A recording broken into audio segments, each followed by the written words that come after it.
And he's ridden in and he's ready to have 3 drinks. He orders 3 drinks. And he's... he comes in with 2 other people. Yeah, he comes in with 2 other people. This, like, girl who's, like, black, like, straight. She's wearing all black. She has, like, white hair. They're all black, and these 3 characters are all black and white. But she's almost all black, but it looks like it's her clothing, but it's also her face. I think her skin is black. You think her skin is black, too? She's naked?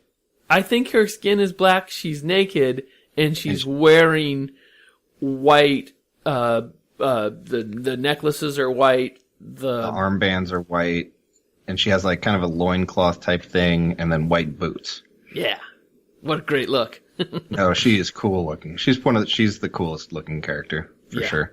Well, not for sure, but for me, for sure. And then there's this like Native American looking guy who's big, and he has like shaved head except for this weird ponytail thing in the very back, and he's wearing like a full robe. But they don't speak. Yeah, they don't speak right off the bat. But the cowboy guy does all the talking for them. Yeah. And he insults some of the local clientele. Yeah, he looks like he's here to make trouble.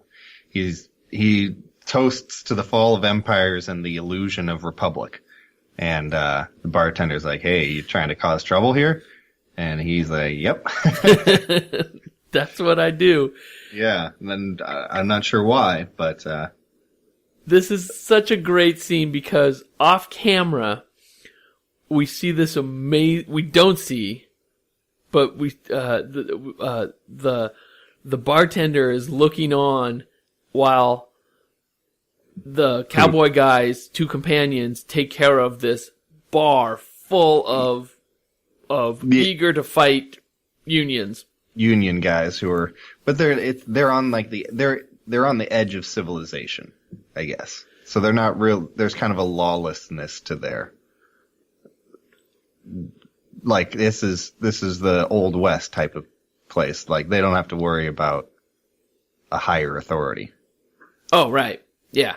And, but the background of this action thing is really interesting. Like usually a comic book, they're like write it up so that they can make a good action scene and then you can, cause they love to draw it, you know, like a lot of superhero stuff. It's like, oh, how do we figure out a plot so we can get a good action scene to draw? And this, they wrote it right up to the edge and then gave you this twist. They don't show you the action scene. All of the action is you see the reaction of the bartender's face. Mm-hmm. Cowboy guy is not going to turn around to enjoy be part of or witness what is. And he's just so and there's like cool. This weird, like the word, like there's crash and room but like you can't even really make out what the words are or what the sounds are. But that's what the background is. It's kind of interesting looking. And then you also see like shadows of the guy of like people's arms and like knives flying in the air and feathers and blood squirting. Yeah. But just like the shadows of it. Right. And then this is the part that I was alluding to. The bartender, he says, "Do you know who I am?" Something along those lines. And he almost says the word, but don't say that word. Yeah. And the word is almost uttered. Da, da, da, da. Yeah, so he's got to be death, right? Death. But okay, go. Is death the same as one of the 4 horsemen? Yeah, because I feel like it's different. No, he is the one that got away. He's the one who did not show up. He's the 4th one. And remember the littlest, or the one says we're going to kill him? Mm-hmm. So that's what they've been doing all of this time. Now it is 2046. Oh, so I didn't get that there was that much of a time jump. But now, yeah, looking at this next page where you're looking through, it looks like a girl's legs probably. Uh-huh. Which doesn't add up to me. So you see there's a yellow guy in the distance, there's a blue girl in the distance, and then red legs, right? Uh-huh. And so I'm thinking, okay, that's from the beginning, our 3 characters. And they're like grown up now. They're no longer kids, right? Oh, right. Okay. So was the red person a girl actually, or is it a guy? No, now I'm really confused because I think the red legs that we're looking at are the legs of the bartender. No. It's in a totally different place. No, but we are looking at his legs, right? And he With the 2 guns on either side? yeah. So look at his picture there. He's got one gun on either. He's got one gun. Never mind. Different. Yeah. And I'm just seeing the colors, and I'm led by the colors. Right. So you see, there's definitely the yellow guy. Uh-huh. There's definitely the blue guy, and then it's definitely red legs. Uh-huh. Right. And we had those 3 characters at the beginning who had those 3 colors. But we also see the bartender as we see the bartender as a younger man. Yeah, and he's up at the top, like at this ship, Looking down. looking down at this, like it's like a good, the bad, and the ugly standoff, but with someone in the middle too. Okay. Like, it looks like almost like a 4-way standoff, but up top, you see how there's like that like ship type thing way up on that mountain, and then up at the top of the page, there's that same ship kind of thing, but it's zoomed in, and we see these 5 characters underneath, right? Let's see here. Oh, my computer's going all... Oh, okay. Yes, you're exactly right. There it is. Okay, so he is looking down on this battle that's about to happen. So I didn't look at this page nearly as closely until right now, but this is a great page to just throw in here. Like it's completely a non sequitur. Like it's completely unrelated to the action that was going on and to the stuff that continues.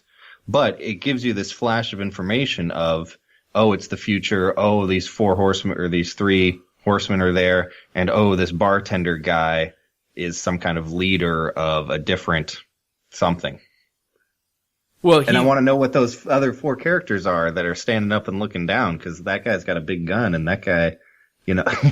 Well, the bartender, we find out that the bartender worked for. This is what I got from it. He worked for the other 3 horsemen. The other 3 horsemen people, and he was a tracker, and he was looking for this guy, because that's the premise of this first story. They're looking for death. They're looking for the 4th horseman. Yeah, to kill him for whatever reason. That's what their plan is. Mm-hmm. And he don't say my name unless you really mean to call. Yeah. For me. And but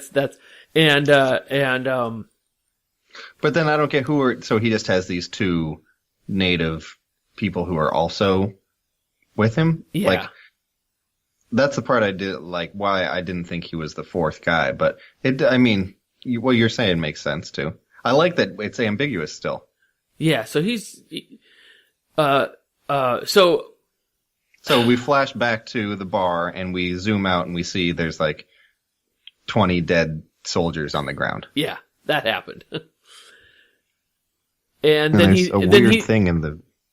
And then he threatens the bartender, and the bartender tells him, "I can tell you who hired me, who you're looking for. I can give you the names," and that sends this gunslinger Death on a quest. Okay, I got a question for you. So when he threatens his bartender's got this weird eye patch, right? Mm-hmm. And then at one point the eyeball like jumps out from behind the eye patch, and it's almost like the eyeball is talking. I did not get that. I saw that too. Is the eyeball its own character? I saw that too, and I didn't. Yeah. Almost. I wanted to think like, oh, it's like the eyeball is its own character that like sees all or something like that. And the bartender is just like the vessel for this eyeball character. But that was a little bit of a stretch, I guess. Yeah, maybe. I think it's I do not. I think where my mind went was Death has power that he could pull that eyeball out. That Death was doing something to Oh, that makes more sense. to bring that eyeball out and cause this guy more pain. Yeah. And it works because this guy gives up the information. Yeah. And I also like that our cowboy guy, he has blue eyes. So they did give him a little bit of color. Oh, yeah, when he looks at him just before the fight starts. Oh, that is so cool. Oh, and there they are again. So he does this kind of back and forth with the bartender guy and is like, well, you know,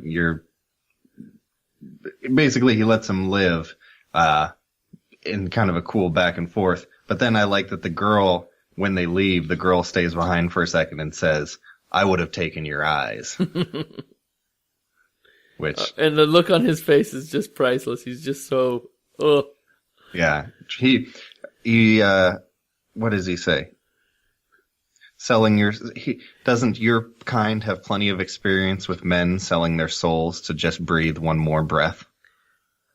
I like that line. Yeah, there's some great lines in here. In fact, in the beginning, there's that very stylized quote: "The things that divide us are stronger than the things that unite us." I thought that was pretty cool. It was very timely too. You know, like, oh, yeah. I had to. I don't know if I agree with it, but it's interesting. There's also this. You know the Triforce symbol from Zelda. No. Right. It's the 4 triangles that make one triangle. Uh-huh. It's the same symbol we see here all the time, but it's upside down. Okay. They're using the Triforce. I just know it as the Triforce. But I guess it's supposed to be the 4 triangles of maybe these horsemen. We saw those triangles at the beginning. And then it's like together the 4 triangles make one big triangle. There's some connection between that shape.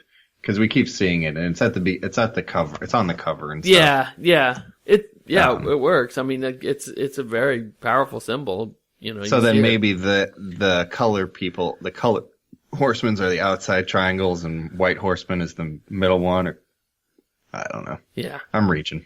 What do you think about his horse, though? I love the future. The horse it looks like a grasshopper without a head. It looks like a grasshopper without a head, and then like he sits on it, and then he sits on it, and you think it's just gonna hop around or something.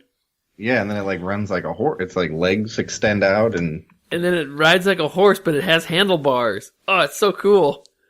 And then we see this. I didn't even realize. Yeah, it's its antennas are handlebars. And then we see this like backdrop of like this futuristic like mining town kind of or something. Yeah, I was gonna say like a Mad Max kind of feel to it with like flying cargo ships. But they they also make plans to meet up in a couple days after. It says on the second. He says, "I'll see you on the second day," and that was confusing to me. I think that's just I don't know. Yeah. I mean, it was a hook because I know it means something, and I'm not supposed to know what it means. But I was like, I wonder what it means.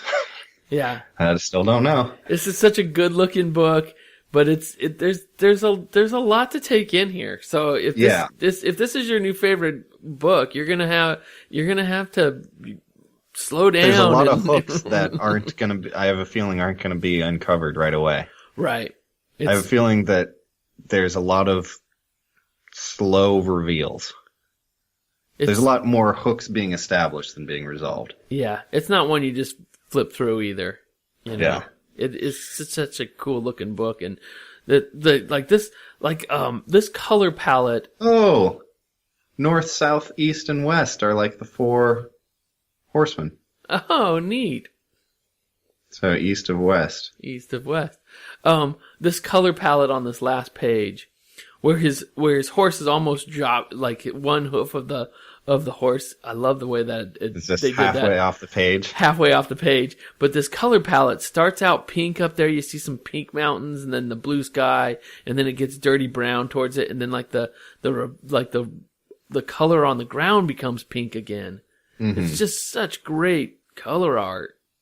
Yeah, really strong coloring. Yeah. And great character design. Great character design. Each of the characters looks